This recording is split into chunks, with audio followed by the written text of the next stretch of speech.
নমস্কার, আর রিথম বাংলায় আপনাদের সকলকে স্বাগত। বর্তমানে আমরা একটা কঠিন পরিস্থিতির মধ্য দিয়ে যাচ্ছি। এত তীব্র গরমে রীতিমতো নাজেহাল হয়ে পড়ছে সাধারণ মানুষ।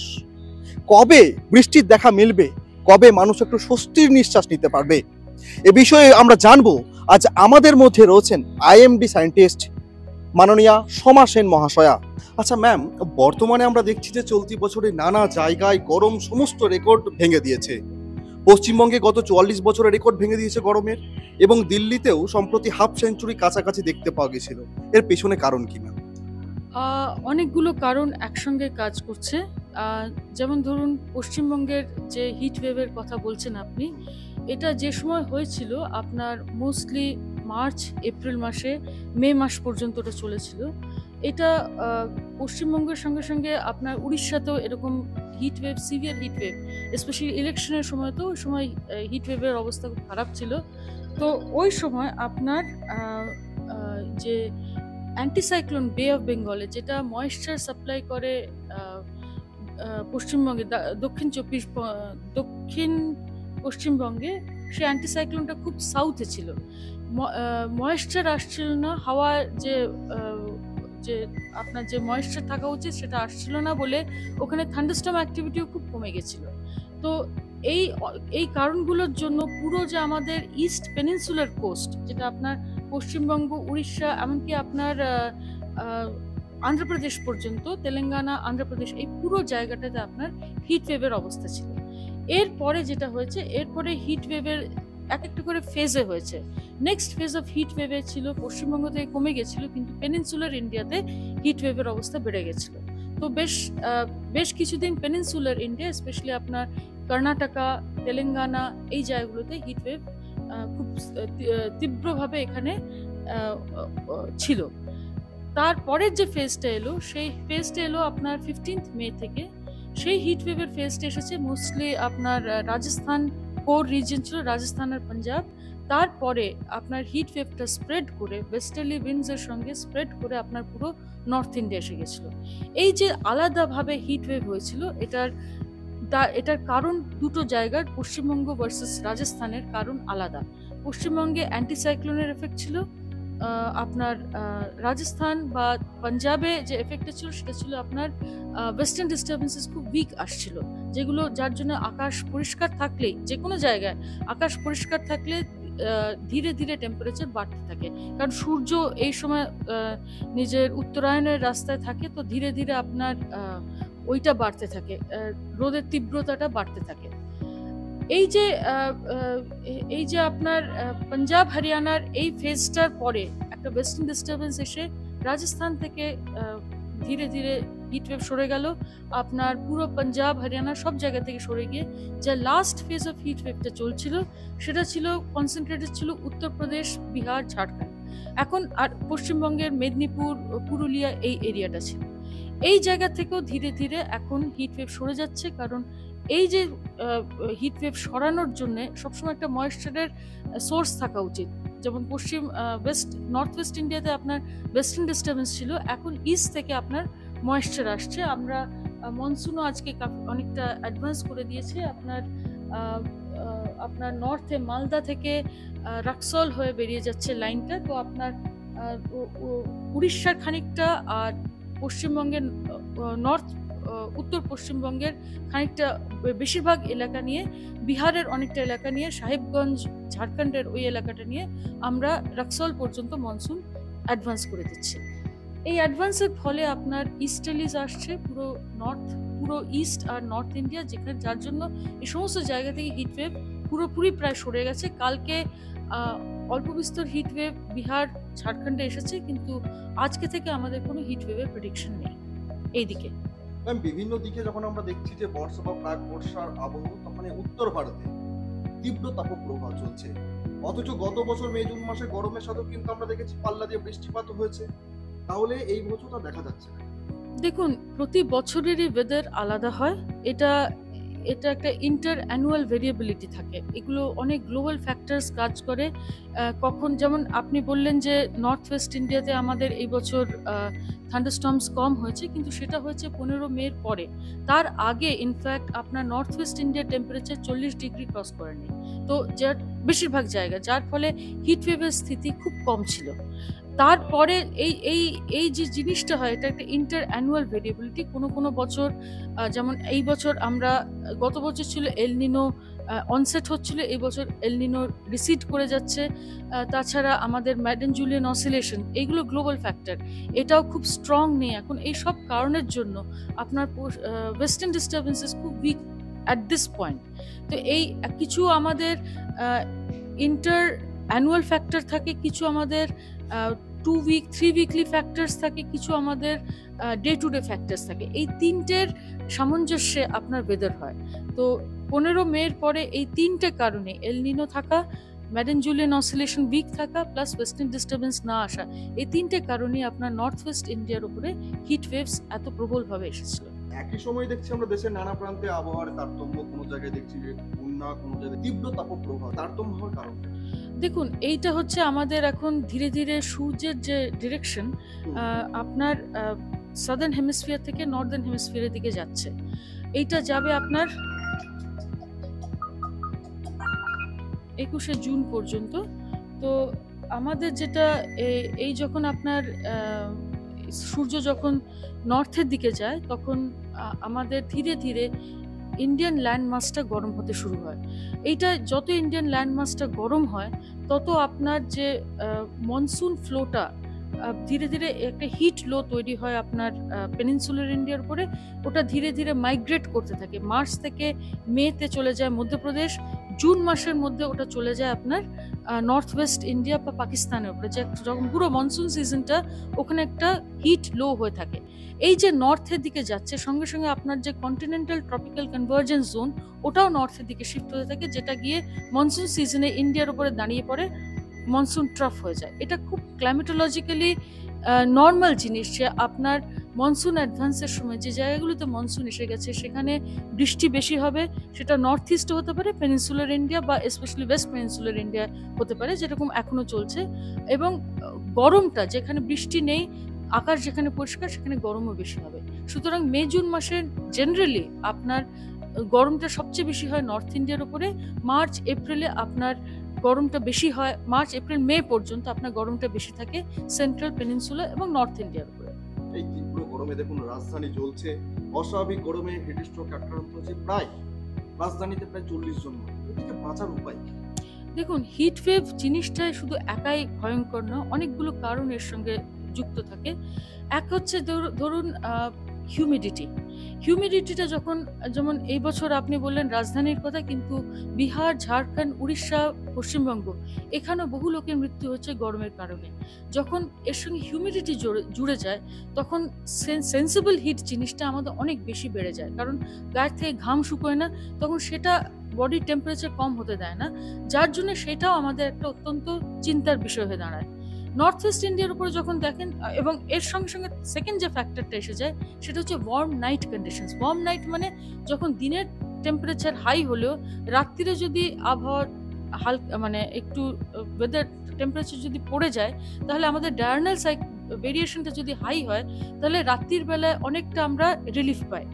কিন্তু যখন আপনাদের যখন সেই রাত্রির টেম্পারেচারটা বেড়ে যায়, যেরকম এখন হয়েছে আপনার নর্থ ইন্ডিয়ার উপরে, ইনক্লুডিং বিহার, ঝাড়খণ্ড, তো এই সমস্ত জায়গায় যখন আপনার রাত্রির টেম্পারেচার বেড়ে যায়, তখন দিনের যে হাইয়েস্ট টেম্পারেচার সেটা অনেক আগে চলে আসে। তো যার ফলে আপনার যে টেম্পারেচারটা 12টার সময় পাওয়া উচিত, সেটা 9টার মধ্যেই পেয়ে যাবেন, এবং তার ইম্প্যাক্টটা অনেক বেশি হয়। তৃতীয় যে কারণটা হয়েছে, এবছর লু চলছে, খুব স্ট্রং ওয়েস্টার্লি উইন্ডস, 25 থেকে 35 কিলোমিটার প্রতি ঘন্টার উইন্ডস, 45 ডিগ্রি সেলসিয়াসের উইন্ডস, এগুলো একদম ডিহাইড্রেট করে দিচ্ছে স্পেশালি নর্থ ওয়েস্ট সেন্ট্রাল ইন্ডিয়াতে, যার জন্য এখানে এই কারণেও লোকের মৃত্যু হচ্ছে। আপনার কি মনে হয় এই বছর যে এত আমরা দেখতে পাচ্ছি তাপমাত্রা ধীরে উত্তরোত্তর বৃদ্ধি পাচ্ছে, আগামী বছরেও কি এই তাপমাত্রা বৃদ্ধি পাবে? না, এরকম কোনো, আবার বলছি, এটা কোনো খুব একেবারে অ্যাবনর্মাল কিছু নয়। নো ডাউট আমাদের নর্মালের থেকে অনেক বেশি হিট ওয়েভ ডেজ এবার হচ্ছে। টেম্পারেচারও আমাদের 50 ডিগ্রি সেলসিয়াস টাচ করেছে, অনেক জায়গাতেই রেকর্ড ভেঙেছে। কিন্তু এও আপনাকে বলে দিই যে গত বছরও অন্য জায়গায় রেকর্ড এরকম সেট হয়েছে। প্রতি বছরই কোনো না কোনো এরিয়াতে, কারণ এটা ইন্টার অ্যানুয়াল ভেরিয়েবিলিটি থাকে। হয়তো রাজধানী দিল্লি না হলে পরে আমরা অত বেশি নজরে পড়ে না, কিন্তু তাছাড়াও অনেক জায়গা এমন আছে যেখানে টেম্পারেচার অত্যন্ত বেশি বেড়ে গিয়ে, যেমন বিদর্ভা, মধ্যপ্রদেশ, এই এরিয়াটাতে জেনারেলি প্রচন্ড হিট ওয়েভ হয়। এবছর অত বেশি হিট ওয়েভ এই এরিয়াটাতে অত বেশি হয়নি যতটা অন্য বছর হয়। তো প্রতি বছরই দেশের কোনো না কোনো অংশে এরকম খুব severe record breaking heat waves হয়। আর ক্লাইমেট চেঞ্জের যে কথাটা আপনি তুলতে চান, ক্লাইমেট চেঞ্জ একটা কোনো বছর বা একটা কোনো ইভেন্ট দেখে আমরা বলতে পারি না, ওটা রিটার্ন পিরিয়ড দেখি যে এরকম টেম্পারেচার কত ফ্রিকুয়েন্টলি আকার করছে। এটা লং টার্ম রেকর্ড ট্রেন্ডস থেকে আমরা বলতে পারি হ্যাঁ একটা ক্লাইমেট চেঞ্জ সিনারিও হচ্ছে। আগের থেকে বর্তমানে টেকনোলজি আরো উন্নত হয়েছে, মৌসুম ভবন আরো আপডেট হয়েছে, আরো উন্নত যন্ত্রপাতি এসেছে। তবুও মাঝে মধ্যে দেখা যায় যে মৌসুম ভবন থেকে যে তথ্য দেওয়া হয় অনেক সময় তা মেলে না। হয়তো আজকে বলা হলো যে বৃষ্টিপাত হবে, কোনো সময় দেখা গেল যে আজ বৃষ্টিপাত হলো না, কোনো সময় বলা গেল যে আজকে তীব্র গরম পড়বে, হয়তো তার বিপরীত দেখা গেল। আর এ নিয়ে সোশ্যাল মিডিয়ায় রীতিমতো তো আমরা দেখেছি বিভিন্ন মানুষ লেখালেখি করেছে, অনেক মিম বানিয়েছে। আপনি যদি এই বিষয়টা একটু বর্ণনা করেন যে কেন এরকম হচ্ছে আর কি। বৃষ্টি হওয়া জিনিসটা, আপনি সব কিছুরই পেছনে দেখবেন বৃষ্টি হচ্ছে একটা প্রধান কারণ। একটা অ্যাটমসফিয়ার, একটা বৃষ্টি হওয়ার জন্য অনেকগুলো ফ্যাক্টর একসঙ্গে হতে হয়। যখন খুব স্ট্রং সিস্টেমের সিগন্যাল থাকে খুব ইজিলি ফোরকাস্ট দেওয়া যায়। কিন্তু আমাদের দেশের অবস্থা যেরকম, আমাদের দেশের গরমটায় সাধারণত বেশি, তো অনেক সময় হয় খুব লোকাল ফ্যাক্টরসের জন্য কিছুটা ময়েশ্চার হয়তো পেনিট্রেট করলো, যেটা আমাদের চার্টসে বা আমাদের কোনো সোর্স থাকে না সেটাতে সেই ইনফরমেশনটা পাওয়ার, যেটা প্রথম অনেক আগের থেকে, তখন আমাদের ফোরকাস্টের মধ্যে ইনঅ্যাকুরেসি এসেছে। আমাদের যা আমরা ভাবছি যে এখানে গরম থাকবে, হঠাৎ ময়েশ্চার এসে গিয়ে একটু বৃষ্টি করে দিল, একটু মেঘ করে দিল, পুরো টেম্পারেচার কমে গেল।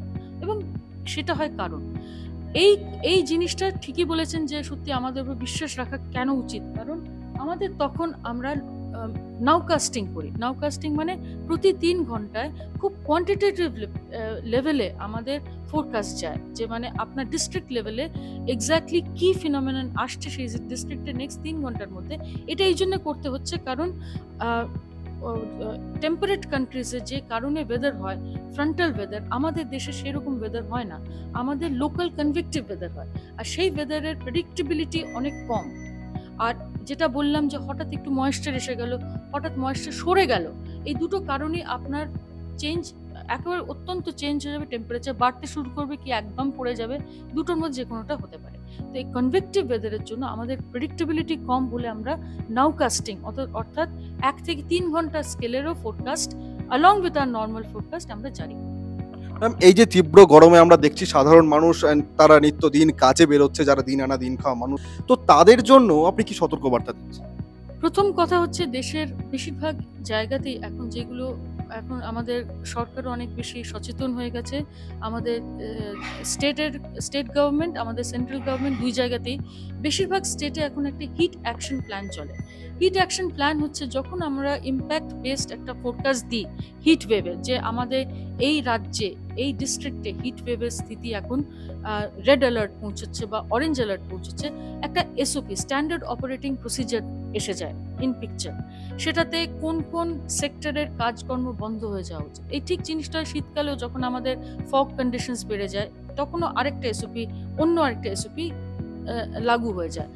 এটা নর্থ ওয়েস্ট ইন্ডিয়ার উপরে স্পেশালি। তো কোন কোন সেক্টর বাইরে যাওয়া উচিত নয়, কোন কোন কি কি জিনিস বন্ধ করে দেওয়া উচিত, যেমন স্কুল বন্ধ করে দেওয়া হয় যাতে বাচ্চারা তখন বাইরে না যায় যখন আমরা হিট ওয়েভের বেশি ফোরকাস্ট যায় বা বৃষ্টির বেশি ফোরকাস্ট যায়।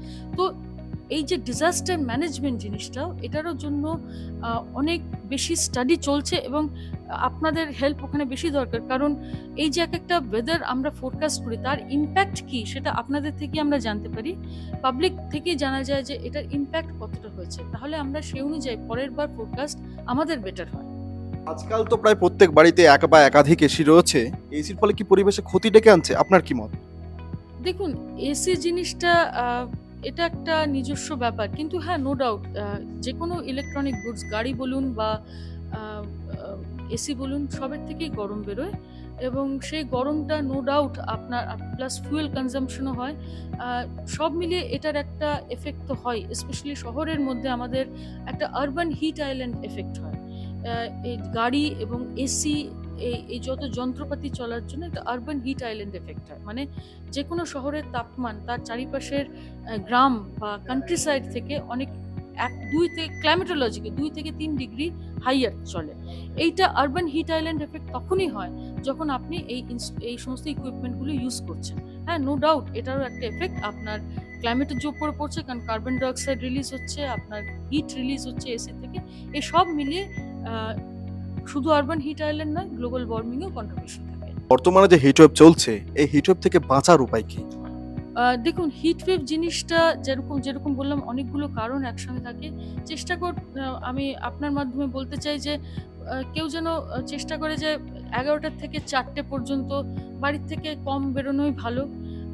বাইরের কাজকর্ম এই সময় না করাটা ঠিক। যদি ক্ষেতের কাজ থাকে বা কোনো বাইরে কোনো রাস্তাঘাটের কাজ থাকে, এগুলো সকালের দিকে বা বিকেলের দিকে করাটা শ্রেয়। বাচ্চারা স্পেশালি এখন গরমের ছুটি চলছে, যদি বাড়ির বাইরে না যায় তাহলে ভালো হয় এই দুপুরের গরমে। আর এই দুপুরের গরমে আরেকটা জিনিস আপনাদেরকে আপনার মাধ্যমে বলতে চাই, এই সময় হিট ওয়েভ আমাদের সবচেয়ে ভয়ঙ্কর নয়, এর চাইতে বেশি ভয়ঙ্কর হচ্ছে থান্ডারস্টর্ম। কারণ এই যে বিদ্যুতে বজ্রপাতে মৃত্যু, এই যে মনসুন যখন অ্যাডভান্স করে ওই মেঘগুলোতে সবচেয়ে বেশি মৃত্যুর খবর আসে। কারণ ওর মধ্যে থেকে লাইটনিং সবচেয়ে বেশি হয়, বজ্রপাত সবচেয়ে বেশি হয়, আর মৃত্যু সবচেয়ে বেশি হয় মানুষের। তো আকাশে মেঘ দেখলেই যে আমাদের বাইরে যাওয়ার একটা ইচ্ছে করে, সেটাকে একটু দমন করে ঘরের পাকা, স্পেশালি যদি বাইরে লাইটনিং দেখছেন, বিদ্যুৎ দেখছেন, যদি ঘরের ভেতরে থাকেন, সেটা শ্রেয়। আপনার কাছে আমার শেষ প্রশ্ন, আর যার জন্য সাধারণ মানুষ অধীর আগ্রহে বসে আছে, দিল্লিতে বর্ষা কবে প্রবেশ করবে, বৃষ্টি কবে আসবে? দিল্লির এখনো সময় আছে। দিল্লির ক্লাইমেটোলজিক্যাল ডেট হচ্ছে 27শে জুন। আজকে আমরা মনসুন অলরেডি অ্যাডভান্স করেছি, যেরকম আপনাকে বললাম, ছত্তিশগড়, উড়িষ্যা, পশ্চিমবঙ্গের মালদা পর্যন্ত, আপনার বিহার, ঝাড়খণ্ডে কিছুটা। তো এই সবই জায়গায় আমাদের মনসুন অ্যাডভান্স হয়ে গেছে, কিন্তু আরও অ্যাডভান্সের আমাদের সাইন আছে। বাকি আপনার মধ্যপ্রদেশ পর্যন্ত, বিহার, ঝাড়খণ্ড, পশ্চিমবঙ্গ, দক্ষিণবঙ্গ, উড়িষ্যা, এই সমস্ত ইস্ট উত্তরপ্রদেশ, 3 থেকে 4 দিনের মধ্যে আমাদের এক্সপেকটেশন আছে এই সব জায়গাতেও মনসুন অ্যাডভান্স করে যাবে। দিল্লির এখনো সময় আছে। অসংখ্য ধন্যবাদ ম্যাম, রিতম বাংলাকে সময় দেওয়ার জন্য। এতক্ষণ আমরা শুনলাম ম্যামের কাছ থেকে যে কবে বৃষ্টি দিল্লিতে প্রবেশ করবে, এর পাশাপাশি এই হিটওয়েভ থেকে বাঁচার উপায় কি, এবং এই তীব্র তাপপ্রবাহ যে চলছে তা কবে শেষ হবে, কবে মানুষ একটু স্বস্তির নিঃশ্বাস তারা নিতে পারবে। বিভিন্ন প্রশ্নের আজ উত্তর ম্যাম কিন্তু দিলেন আমাদেরকে। আজ ওয়েদার আপডেট এই পর্যন্তই। ক্যামেরা সচিনের সঙ্গে বিনোদ পাল, রিতম বাংলা।